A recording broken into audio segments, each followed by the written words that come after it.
Welcome to my channel. இன்றைக்கி நம்ம vegetable kurma குழம்பு எப்படி செய்கிறதுன்னு பார்க்கலாம். இது வரைக்கும் எங்கள் சேனல் சப்ஸ்கிரைப் பண்ணலைன்னா ரெட் கலரில் இருக்க சப்ஸ்கிரைப் பட்டன் கிளிக் பண்ணிவிட்டு பக்கத்தில் வர்ற பெல் பட்டன் கிளிக் பண்ணி ஆல் கொடுத்துக்கோங்க. இப்போது ஸ்டவ் ஆன் பண்ணிக்கலாம். 2 ஸ்பூன் தேங்காய் எண்ணெய் சேர்த்துக்கோங்க. 1/4 டீஸ்பூன் சோம்பு சேர்த்துக்கோங்க, அப்படின்னா பெருஞ்சீரகம். ஒரு பச்சை மிளகாவை இப்போ இதில் சேர்த்துக்கோங்க. இதை லைட்டாக வதக்கிக்கோங்க.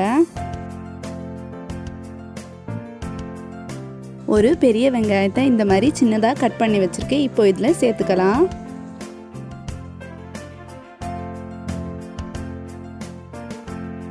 வெங்காயம் கோல்டன் ப்ரௌன் ஆகுற வரைக்கும் நல்லா வதக்கிக்கோங்க. வெங்காயம் இந்த அளவுக்கு வதங்கினது போதும். ஒரு தக்காளியை இந்த மாதிரி கட் பண்ணி வச்சுருக்கேன், இப்போ இதில் சேர்த்துக்கலாம். இதை இப்போ நல்லா கலந்து விட்டுக்கோங்க.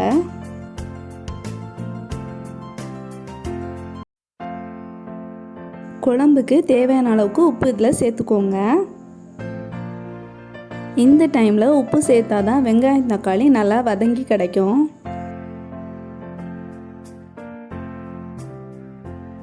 இந்த அளவுக்கு வதங்கினது போதும். இந்த டைமில் 1 ஸ்பூன் இஞ்சி பூண்டு விழுது சேர்த்துக்கோங்க. பச்சை வாசனை போகிற அளவுக்கு நல்லா வதக்கிக்கோங்க. இப்போது பச்சை வாசனை போயாச்சு. ஒரு கேரட்டை சின்ன சின்னதாக கட் பண்ணி வச்சுருக்கேன், இப்போ இதில் சேர்த்துக்கலாம். ஒரு உருளைக்கிழங்கை சின்ன சின்னதாக கட் பண்ணி வச்சுருக்கேன், இப்போ இதையும் இதில் சேர்த்துக்கலாம்.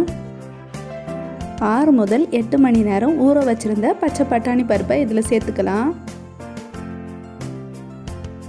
இதை இப்போது லைட்டாக வதக்கிக்கோங்க, அப்போ தான் டேஸ்ட் நல்லாயிருக்கும். இந்த அளவுக்கு வதக்குனது போதும். 1/2 ஸ்பூன் மஞ்சத்தூள் சேர்த்துக்கோங்க. காரத்துக்கு ஏற்ற மாதிரி மிளகாத்தூள் சேர்த்துக்கோங்க. 3/4 ஸ்பூன் தனியாத்தூள் சேர்த்துக்கோங்க, அப்படின்னா மல்லித்தூள். 1/4 ஸ்பூன் கரம் மசாலா தூள் சேர்த்துக்கோங்க. மசாலாவோட பச்சை வாசனை போகிற அளவுக்கு நல்லா வதக்கிக்கோங்க. மசாலா இந்த அளவுக்கு வதங்கினது போதும். இப்போ தேவையான அளவுக்கு தேங்காய் அரைச்சிக்கலாம். மிக்ஸி ஜாரில் 1 கைப்பிடி துருவிய தேங்காய் எடுத்துக்கோங்க. 2 ஸ்பூன் பொட்டுக்கடலை சேர்த்துக்கோங்க. கொஞ்சோண்டு முந்திரி பருப்பு சேர்த்துக்கோங்க, அப்போ தான் கிரேவியோட டேஸ்ட் ரொம்ப நல்லா இருக்கும். கொஞ்சோண்டு தண்ணி சேர்த்து இதை மிக்சியில் அரைச்சிக்கோங்க. இதை இப்போது கிரேவியில் சேர்த்துக்கலாம். 2லேருந்து 2.5 கப் அளவுக்கு மொத்தமாக தண்ணி சேர்த்துக்கோங்க.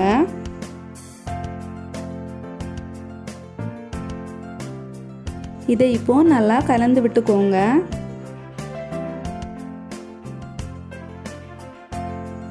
எக்ஸ்ட்ரா உப்பு தேவைப்பட்டுச்சுன்னா இந்த டைமில் சேர்த்துக்கோங்க. குழம்பு நல்லா கொதித்து வேகட்டும், அதுக்காக மூடி போட்டு மூடி வச்சுக்கலாம். இதை இப்போது ஓப்பன் பண்ணி பார்க்கலாம். இதில் கொஞ்சோண்டு கறிவேப்பிலை சேர்த்துக்கலாம். கொத்தமல்லி இருந்துச்சுன்னா கொத்தமல்லியும் சேர்த்துக்கோங்க. ருசியான டேஸ்டியான குருமா குழம்பு ரெடி ஆயிடுச்சு. நீங்களும் வீட்டில் ட்ரை பண்ணி பாருங்கள். சப்பாத்தி, பூரி, தோசை, இட்லி, ஆப்பம் எதுக்குன்னாலும் நீங்கள் இந்த குழம்பு வச்சு சாப்பிட்லாம். வெஜிடபிள் குருமா குழம்பு நீங்களும் வீட்டில் செஞ்சு பாருங்கள். செஞ்சு பார்த்துட்டு எப்படி வந்ததுன்னு கமெண்ட் செக்ஷனில் கமெண்ட் பண்ணுங்கள். Thank you friends.